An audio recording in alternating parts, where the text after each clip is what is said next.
I've never had an experience, but I've heard of absolute horror stories where people have just gotten confused somehow, and gotten things mixed up, and accidentally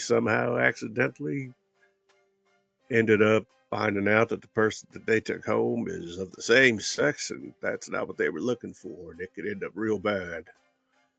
Or I got a buddy of mine made two mistakes. Now, he made more than that, but in this case, he made more than that. In this case, he made two mistakes. He let the shit happen, and then he talked about it.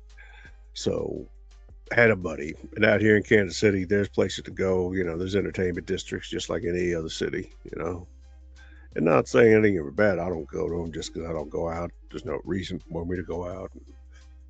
That's just not my thing. But anyway, this was years ago, and I wasn't there. Thank God. Not that anything would have happened to me, but I've never been in that kind of position. But anyway, story goes, and it's confirmed because I heard it with my own ears from the source, from the horse's mouth, as they say.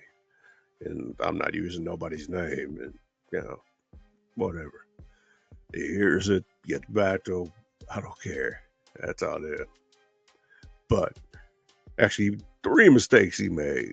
He made three mistakes. But anyway, so entertainment areas, entertainment districts out here in Kansas City, plenty of them. You can go to, if you like to drink, there's places to drink and eat that are great. Watch games, sports bars or high-end dining, whatever you want to go to.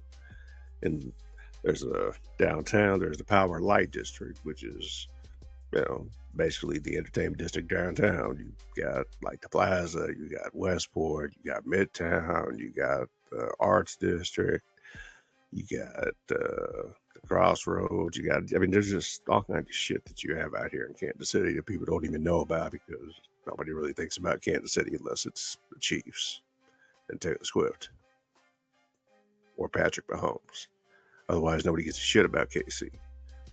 Anyway, so he went out, big group of people, male, female, and I don't remember what the name of the bar was that they went to, but he'd end up hooking up with some essays, some vatos, some Hispanic individuals. I don't know. I don't want to call them Mexican because they could have been from Mexico or they could have been from someplace else south of the border, but I don't have any beef with them unless they're, whatever, beefing with me, which, whatever. Anyway, so they go out while everybody's still at the bar inside. They get a little high, get a little fucked up.